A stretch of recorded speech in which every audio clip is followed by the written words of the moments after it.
Morning, friends. Yesterday I was involved in a discussion. It's like a Bible discussion with two precious friends, and the subject came up of regulating emotions.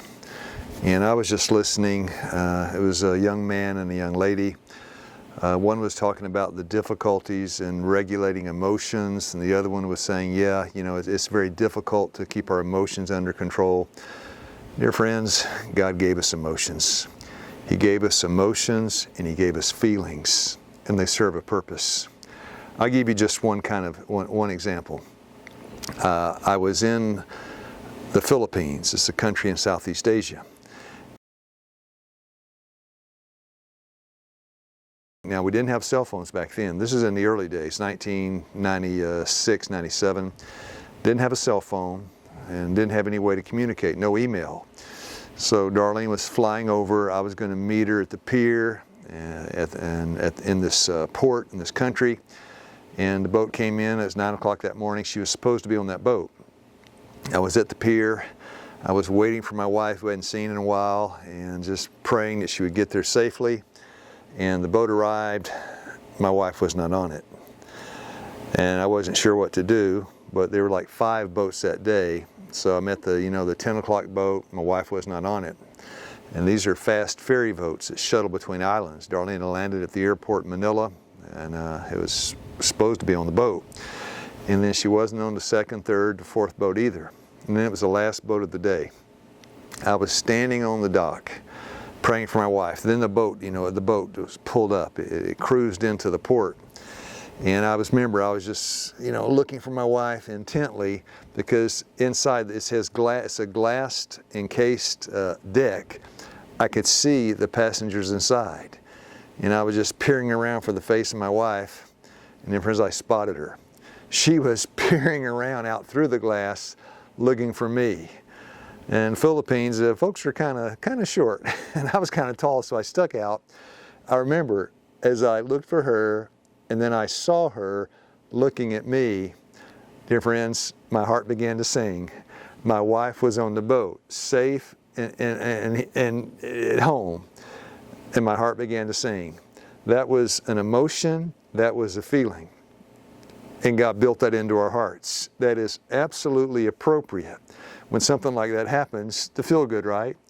Even it's not just positive emotions. Sometimes it's sadness. And Jesus, when He was walking, and He saw the people that were sick and suffering, without a shepherd, as a sheep without a shepherd. Matthew 9:36.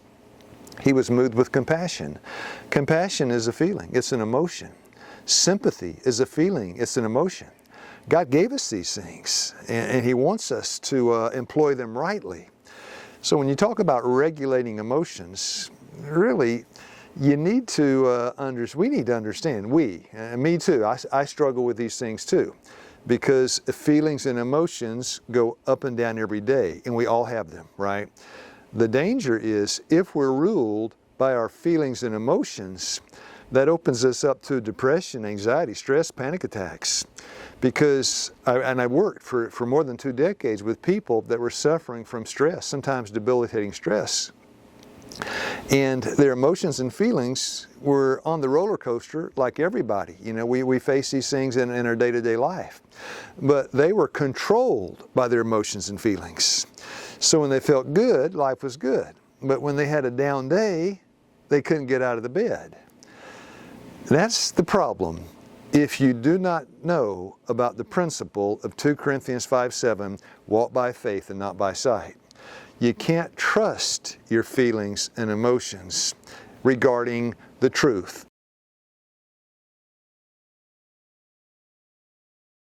You've got to kind of separate your feelings and emotions from your actions and your words, because you don't want to be controlled by something that is not fully 100% reliable. What really helped me with this, and I'm in the struggle still, right? Because I've got days, it's like a rainy day, a dreary rainy day. You don't feel like getting up out of the bed sometimes. I just like to sleep another hour or two, but duty calls. I got to get up, and right now Darlene's making the breakfast. I got to wash the dishes, or the dishes don't get washed. I may not feel like washing the dishes, but it needs done. I need to separate my decision from the way I feel. Dishes are dirty, I get up and I wash them. And that's just a small example, but you could broaden that to almost everything in life. You know, it's time to be at a certain place, a certain appointment, time to maybe get up in the morning and study. Maybe get up in the morning and exercise. You'll have good heart fitness, you know, cardiovascular fitness. These things that maybe sometimes we don't feel like doing. But if we don't do them, we'll suffer the consequences. So emotions and feelings can lead to bad consequences if we surrender to these things and we don't follow duty, which is doing what's right for the right reason at the right time, divorced from how we feel. So this is like 25 years ago. I was working at a hospital, and I was filling in, answering the telephones, covering the phones on an afternoon, and the hospital was closed, and I was doing my phone work, and it was a large glass windows beside where the phones were. And as I looked out the windows, I could see it was a really bleak, dreary, rainy day. And I just started thinking, you know, this looks depressing. And soon I'd be off and I'd be walking home in that rain. And then I had the thought, you know, above the clouds, above the bleak, dark, dreary day, the sun is shining. You know, the sun is fully radiant, it's shining. I just can't see it because of the clouds. And that helped me, because these symbols in nature, like the air, the sun, these are the bread, these things, these real life symbols point to an everlasting eternal Savior. And I thought about the Son of Righteousness, right? That's Malachi 4:2. The Son of Righteousness will arise with healing in his wings. John 1:4. In him was life, and the life was the light of men. Jesus is the life. He's the light. And above the distractions of the earth, above the sometimes difficult circumstances, above our feelings and emotions, Christ sits enthroned. And if we could see past the clouds, we would see that the sun is still shining into our hearts. And you know, this is really like, maybe this was like a miracle. I don't know. This is just what happened. I finished. I was off. I was headed home. Went outside the door. The rain had stopped. Didn't open my umbrella. I'm walking home, and as I walk, you know, 20, 30, 40 feet, all of a sudden, there's just a little sliver of a crack in the clouds. And a ray of sunshine comes out of those clouds and hits around me, you know, a large circle around me, and I'm standing now in the sunshine. I look up at the clouds, and I thought, Lord, are you trying to tell me something? I looked up, and the sun was shining through those clouds, just as part of just a very, very small crack in the clouds, and the sun was shining. I was fully engulfed in sunshine. And then it closed very quickly. And I thought, yeah, that's the lesson. If we could by faith look past the clouds, you know, Christ is doing something in our lives, that would help us. So one thing you can do to regulate your emotions, I don't really like that phrase, regulate your emotions, because without Christ, they're not going to get regulated. But what God will use to regulate our emotions is we engage our hands in some kind of useful labor, maybe out in the garden, washing dishes, and that will prompt a change in the circulation in our minds, and that will change our outlook. It really works. I use it. If I have a down day, if I have a depressing thought, I start washing those dishes, or I get out and I start splitting firewood. That's one thing you can do.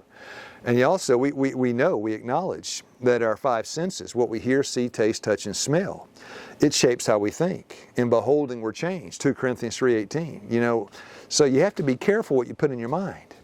So if you're having, again, a down day, you get a little depressed, what you do is you change your environment.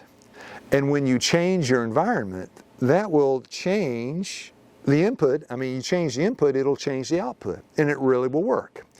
Get outside, take a walk, the things you don't want to do. You're depressed, you don't want to get up and take a walk. Do the very things you don't want to do. Get your hands busy doing useful labor. Get your feet engaged in taking a walk. Do some exercise, wash some dishes, vacuum the floors. It'll make a big difference, but change your environment. One time I had met a man, worked with him as like a lifestyle guest,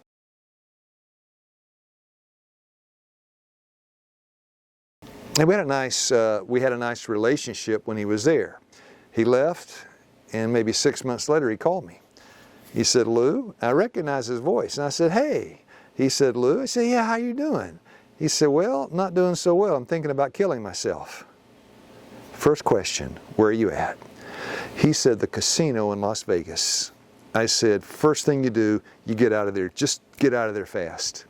Because the input, right, the sights, the sounds, what we taste, what we touch, it will push your mind in a certain direction. And a casino in Las Vegas is not the place to go for mental health. Get out to the country. Get away, take some days off from the city, get out to the country, take a walk in the woods. You know, enjoy the sights and sounds of nature. And that is good medicine for allowing God to enter in and regulate your emotions and your feelings. Guaranteed to work. God's plan can't fail, because Malachi 3:6, "I am the Lord, I change not." God will not change. He cannot fail. His plan will work. And it's so simple.